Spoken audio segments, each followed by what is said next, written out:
మనమందరం కూడా గతాన్ని ఒక్కసారి గుర్తు చేసుకోవాలి. ప్రజాస్వామ్య పోకడలు లేవు. ఇంకో పక్కన 2014లో విభజన వల్ల కొంత నష్టపోయాం. 1924 విధ్వంసమైంది. దీనివల్ల అన్ని రంగాల్లో సంక్షోభం, వ్యవస్థలు నిర్వీర్యం. 2019లో ప్రజావేదిక కూల్చివేతతో మొదలైన విధ్వంస పాలన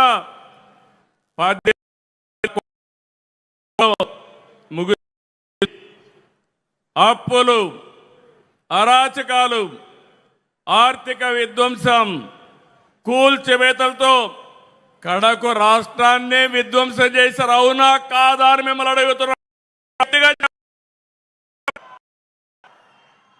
ఇది మనకెప్పుడు గుర్తుండాల్సిన అవసరం ఉంది. కేంద్రం 12 సంవత్సరాల్లో బ్రహ్మాండంగా అభివృద్ధి చేశారు. నరేంద్ర మోడీ గారు అభివృద్ధి, సంక్షేమం, సుపరిపాలన మనకు అందిస్తే ఈ 5 సంవత్సరాలు దాన్ని అందిపుచ్చుకోకుండా కడాన మీరు చూస్తే కేంద్ర పథకాలను పక్కన పడేశారు. సాగునీటి ప్రాజెక్టులను పాడుపెట్టారు. ఎంత దారుణం అంటే ఇన్వెస్టర్స్ని వేధించి వెంటాడి తరిమేశారు. యువత భవిష్యత్తు పైన దెబ్బ కొట్టారు.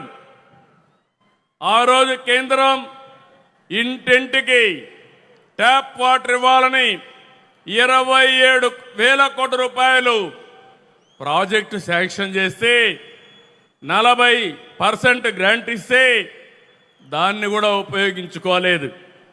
దీంతో కేంద్రం అన్ని పథకాలు నిలిపేసింది. అలాంటి చీకటి పాలన నుంచి మీ అందరినీ చూశాం. 3 పార్టీలు పోరాడాం, విడివిడిగా పోరాడాం. ఆ రోజు పోరాడితే మన వాళ్ళందరిపైన ఎక్కడికక్కడ కేసులు పెట్టారు. కొంతమందిని అందరినీ జైల్లో పెట్టారు. ఈ మీటింగ్లో నేను చూస్తున్నాను, ఎంతో మంది బాధితులు ఉన్నారు. అరాచకాలు జరిగాయి. ఆ చీకటి పాలనను తీల్చుకొని ఈరోజు మనందరం కూడా ప్రజాపాలన వచ్చింది. ఆ రోజు నన్నే కాదు, కడాన మీరు చూస్తే ఇంత అనుభవం ఉండే నన్ను ఒక్క నోటీస్ ఇవ్వకుండా జైల్లో 53 రోజులు పెట్టారు. అదే మరి పవన్ కళ్యాణ్ గారిని అడుగడుగునా హెరాస్ చేశారు. అవునా కాదా గుర్తు తెచ్చుకోమని మరొక్కసారి విజ్ఞప్తి చేస్తున్నా. ఎన్నికల్లో విజయాన్ని చూసి మురిచిపోలేదు, రాష్ట్ర దుస్థితి చూసి కుంగిపోలేదు. నేను 4వ ముఖ్యమంత్రి. హైదరాబాద్ని అభివృద్ధి చేయడంలో, తెలుగు జాతిని ప్రపంచ పటంలో పెట్టడంలో ఆ రోజు పనిచేశాను. 4వ ముఖ్యమంత్రి అయితే ఎంత లోతుకెళ్తే ఎక్కడ చూసినా అఘాతాలే, ఎక్కడా నిధులు లేవు, డిపార్ట్మెంట్స్ అన్ని విధ్వంసం అయిపోయినాయి, అధికార యంత్రాంగం నిర్వీర్యమైపోయింది. ఆ రోజు నేను ఒక నిర్ణయం చేసి 7 వైట్ పేపర్లు మీ ముందర పెట్టాను, అన్ని విషయాలు పెట్టాను. ఈ రోజు కూడా 2 ఏళ్ల సందర్భంగా మళ్ళీ విజ్ఞప్తి చేస్తున్నా. మళ్ళీ ఈరోజు ఏమున్నావో అన్ని విషయాలు చెప్తాను. ఇక్కడ దాపరికం లేదు.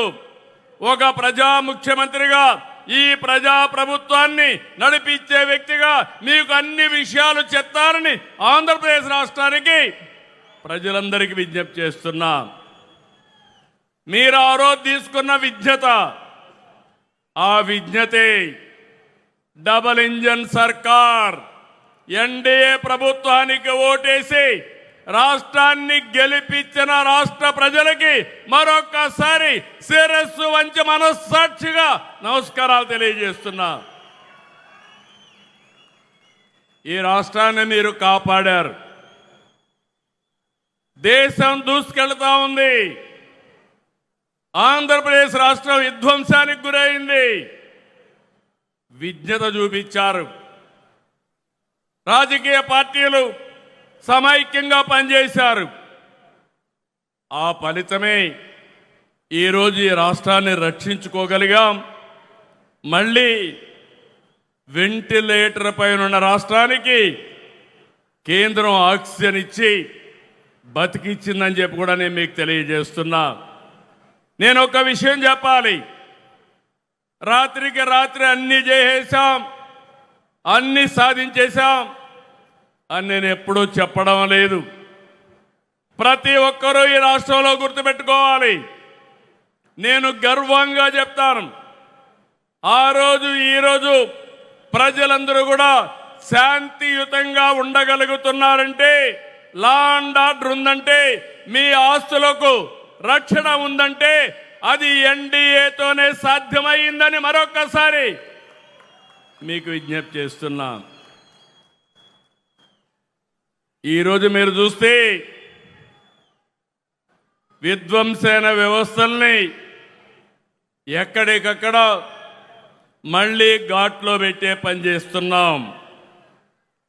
దీనికి కేంద్రం సహకరించింది. Polavaram, Amaravati, Visakhapatnam steel plant, railway జోన్తో సహా అనేక విషయాల్లో కేంద్రం అండగా నిలబడింది. ఇంకో పక్క ఎన్డీఏ పాలనలో ఇటు రాష్ట్రంలో అటు దేశంలో అనేక కార్యక్రమాలు జరుగుతున్నాయి. మీరు ఒక విషయం గుర్తుపెట్టుకోవాలి. నిన్నే నేను చెప్పాను, 21st century belongs to Narendra Modiji. 2001లో గుజరాత్లో సీఎం అయ్యాడు, 2014లో ప్రధానమంత్రి అయ్యాడు. 25 సంవత్సరాలుగా వరుసగా ఎన్నికల్లో గెలవడమే కాకుండా ఓటమి ఎరగని నాయకుడు నరేంద్ర మోడీ గారు అని చెప్పి నేను మీ అందరికీ విజ్ఞప్తి చేస్తున్నా. అందుకే నేను ఒక మాట చెప్పాను, ఈ 20 అటు గుజరాత్లో కానీ ఇటు ఢిల్లీలో కానీ అనేక కార్యక్రమాలు చేయగలిగారు. 12 ఏళ్ళు ఉన్నారు. 25 కోట్లకు పైగా ప్రజల్ని పేదరికం నుంచి విముక్తి కలిగించారు. 2014లో 91 కిలోమీటర్ల నేషనల్ హైవేలుంటే ఈరోజు 1,46,000 కిలోమీటర్లు తీసుకొచ్చారు. ఆ రోజు 74 ఎయిర్పోర్ట్లుంటే ఈరోజు 160కి పెంచారు. 11 కోట్ల మరుగుదొడ్లు కట్టారు. ఇంటింటికి కొళాయిలు ఇవ్వాలని 80% పూర్తి చేసే బాధ్యత తీసుకున్నారు. 160 వందే భారత రైళ్లు తెచ్చారు. 4 కోట్ల మంది పేదలకి ఇళ్ల నిర్మాణం చేశారు. ఇవన్నీ చిన్న విషయాలు కాదు. ఇటీవల మీరు చూశారు ఆపరేషన్ సింధూర్. కబద్దార్, ఎవరైనా మా జోలుకొస్తే ఏం చేస్తావో చేసి చూపించిన ఘనత నరేంద్ర మోడీ గారిది.